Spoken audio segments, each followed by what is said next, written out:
Sorry guys, video थोडा disturb झाला होता काही कारणास्तव. आपण पुढे कंटिन्यू करतो. पहिल्या भागात आपण पाहिलं होतं, त्याच्या आधीच्या भागात importance of book keeping.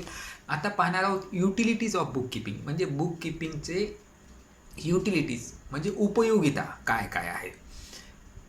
Businessman can find out the profit loss of a particular business at any time due to the help of book keeping. सांगितल्याप्रमाणे बुक किपिंगद्वारे अंकेक्षण ज्याला म्हणतो आपण, मराठीमध्ये बुककीपिंगला अर्थ आहे अंकेक्षण. याद्वारे एका व्यवसाय प्रमुख त्याच्या धंद्यामध्ये त्याच्या व्यवसायात करत असतो, नफा करतो का तोटा करतो, काय देणं आहे काय घेणं आहे हे कुठल्याही क्षणाला तो बुककीपिंगच्या द्वारे शोधू शकतो. Management. A businessman can manage his entire plan on the basis of decision taken and overall control of the activities with the help of bookkeeping. एका पूर्ण व्यवसायाचं कंट्रोल या बुककीपिंगद्वारे एखादा मालक करू शकतो, एवढे हे बुककीपिंग आपल्याला मदत करू शकते. Investors can take proper decision whether to invest or not. आजकालचे जग हे मोठमोठ्या कंपन्यांचं आहे, त्याच्यामध्ये शेअर होल्डर्स असतात, लोक पैसा गुंतवत असतात. तर इन्व्हेस्टमेंट जी होत असती, the shareholders invest the money on the basis of this book keeping and the financial results of the company. मग financial results of the company can be achieved through bookkeeping only. म्हणजे in short काय की book किपिंगच्या मदतीमुळे कुठला एखादा गुंतवणूकदार particular व्यवसायामध्ये पैसा गुंतवायचा की नाही याचा निर्णय घेऊ शकतो. Customer can easily understand the financial position. He can be assured about supply of goods. जो ग्राहक आहे त्याला बुककीपिंगद्वारे कंपनी किती मोठी आहे, प्रॉडक्ट किती चांगलं आहे या गोष्टीचा ॲश्युरन्स येऊ शकते. हे बुककीपिंगद्वारे शक्य आहे. Government can easily find out different type of taxes due from various sources. सरकारला पण मदत होते या बुककीपिंगद्वारे की किती लोकांकडून किती प्रकारच्या टॅक्सचा पैसा येणं आहे, काय किती टॅक्स लावायचा आहे, या सगळ्या गोष्टीची मदत बुककीपिंगद्वारे होऊ शकते. Moneylenders can find financial standing of the enterprises for decision to lend money or not. जे लोक व्यवसायांना कर्ज देत असते ते या बुककीपिंगद्वारे निर्णय घेऊ शकते की या पर्टिक्युलर व्यवसायाला कर्ज द्यायचं का नाही द्यायचं. Development. Business enterprise can achieve the business growth with the help of accounting. एखादा पर्टिक्युलर व्यवसाय एंटरप्राइज जो असेल तो हे बुककीपिंग जर त्यांचं ॲक्युरेट असेल, अंकेक्षण जर ॲक्युरेट असेल, तर प्रत्येक निर्णय क्षमता योग्य राहून तो व्यवसाय वृद्धी होऊ शकते, चांगले निर्णय घेतले जाऊ शकते. म्हणजे in short bookkeeping helps the enterprise to achieve the growth. आता आपण पाहणार आहोत मित्रांनो एक थोडासा फरक ज्याला आपण म्हणतो डिस्टिंग्विश ऑर डिफरन्स. त्याच्यामध्ये काय म्हटलंय की the difference between the bookkeeping and accountancy. Bookkeeping म्हणजे अंकेक्षण, नोंद करणे. अकाउंटन्सी इज अ सायन्स, त्याच्या वरचा भाग आहे. मग आता बुककीपिंग म्हणजे काय. Bookkeeping is concern with recording classifying the business transaction. Bookkeeping काय करते, एका पर्टिक्युलर बिझनेसचे ट्रान्झॅक्शन रेकॉर्ड करते, नोंद करते आणि क्लासिफाय करते. पण अकाउंटिंग काय करते, accounting classifies, summarise, analyse and interpret करते. म्हणजे तुम्ही जो डाटा तयार केला, बुककीपिंगनं जो डाटा नोंद केला, त्या डाटाला अनालाइज करणं, त्याच्यापासून विविध प्रकारचे निष्कर्ष काढणं, त्याच्यावरचे विविध डिसिजन्स घेणं हे काम अकाउंटन्सी करते. Bookkeeping is a primary stage in accounting. It is the base of the accounting. म्हणजे ही पहिली स्टेज आहे अकाउंटन्सीच्या सायन्समधली. बुककीपिंग ही पहिली स्टेज आहे. Apart from the primary stage it include secondary stage of analysis and interpretation. म्हणजे वेरॅज accountancy ही second stage आहे, ज्याच्यामध्ये analysis म्हणजे उहापोह, अभ्यास करणे, त्याचं नोंद, त्याच्यापासून निष्कर्ष काढणे, हे सगळं अकाउंटन्सीमध्ये होते. ऑब्जेक्टिव्ज. बुककीपिंगचे ऑब्जेक्टिव्ज काय आहेत, to only keep the record of all the financial transaction.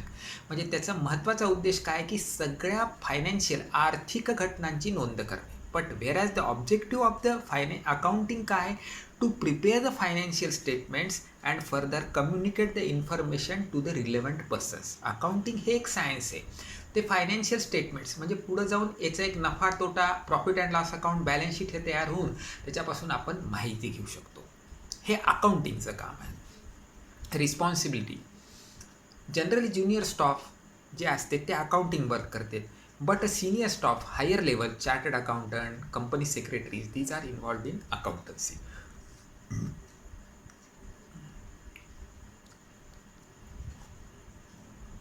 अशा प्रकारे हे काही छोटेसे फीचर्स आहेत कशाचे डिफरन्सचे in book keeping and accountancy जे मी तुम्हाला आता सांगितले. आता आपण अकाउंटन्सीची पण डेफिनेशन पाहणार आहोत. रॉबर्ट अँड अँथोनीनं अकाउंटन्सीची डेफिनेशन अशी केलेली आहे मित्रांनो, nearly every business enterprises has an accounting system. It means collecting, summarising, analysing and reporting in monetary terms information about the business transaction. परत एकदा डेफिनेशन रिपीट करतो मित्रांनी. Robert and Anthony, professor Robert Anthony म्हणून कोणीतरी होऊन गेलेत, त्यांनी एक डेफिनेशन दिलेली आहे. त्यांचं असं म्हणणं आहे की accountancy means collecting, summarising, analysing and reporting in monetary terms information about the business transaction. व्यापारात झालेल्या आर्थिक घटनांची नोंद घेणे, एकत्रीकरण करणे, त्याच्यावर निष्कर्ष काढणे हे काम अकाउंटन्सीचं आहे. अकाउंटन्सीची एक जनरल डेफिनेशन आहे. आता याच्या पुढे जाऊन अकाउंटिंग आधीच म्हटल्याप्रमाणे मित्रांनो एक प्रकारचं सायन्स आहे, ते एक प्रकारचं विज्ञानही आहे. त्याचं काही नियम्स आहेत, त्या नियमानंच ते चालायला पाहिजे. There are also rules of the accountings. So accounting is based on certain principles. Being based on certain principle it is also a type of science. काही नियम आहेत म्हणजे त्याला विज्ञान आहे, मग त्या नियमावरच ते विज्ञान चालते. मग आता अकाउंटिंगचे काही बेसिस आहेत, म्हणजे काही पद्धती आहेत. मग त्या पद्धती कोणत्या आहेत? तर एक पद्धत आहे कॅश बेसिस, दुसरी पद्धत आहे अक्रुअल ऑर मर्कंटाईल बेसिस आणि तिसरी पद्धत आहे मिक्स्ड ऑर हायब्रिड बेसिस.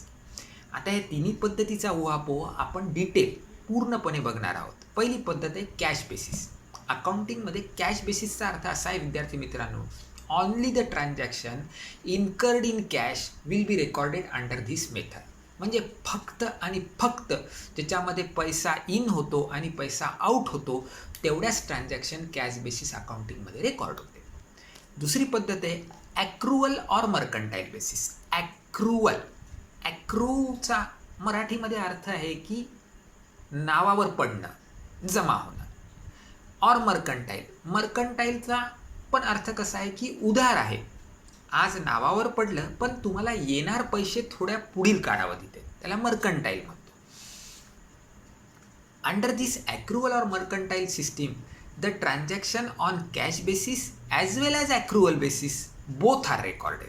आता ॲक्रुअल अँड मर्कंटाईल बेसिस काय आहे याला परत मित्रांनो आपल्याला सेकंड चॅप्टरमध्ये गेल्यावर जसं ॲसेट, लायबिलिटी, स्टॉक, देणं घेणं ह्या कन्सेप्ट्स आहेत, त्यावेळेस तुम्हाला हे ॲक्रुअल ऑर मर्कंटाईल काय आहे हे अजून डिटेलमध्ये कळून जाईल. नंतर आहे mixed or hybrid basis. It is a combination of cash basis and accrual of basis. म्हणजे वरच्या दोन ज्या मेथड आहेत मित्रांनो, कॅश और ॲक्रुअल, या दोन्ही जेव्हा मिक्स होतील तेव्हा त्याला हायब्रिड बेसिस असं म्हटलं जाते. अशा प्रकारे अकाउंटिंगच्या बेसिस, अकाउंटिंग करायच्या तीन बेसिक मेथड्स आहेत, तीन बेसिस आहेत. त्याच्यामध्ये मी सांगितल्याप्रमाणे एक कॅश आहे, एक ॲक्रुअल आहे आणि मिक्स्ड ऑर हायब्रिड आहे. हे आज आपण पाहिलेलं आहे मित्रांनो. मी परत एकदा रिपीट करतो. Importance of book keeping, utility of book keeping, distinguish म्हणजे difference between book keeping and accountancy, book किपिंगची डेफिनेशन पण आज आपण पाहिलेली आहे आणि बेसिस ऑफ अकाउंटिंग, अकाउंटिंगच्या तीन पद्धती कॅश, ॲक्रुअल, मिक्स्ड ऑर हायब्रिड हे आज आपण पाहिलेलं आहे मित्रांनो. आज आपण इथेच थांबतोय. Thank you very much. परत उद्या भेटूयात. थँक्यू. Good night.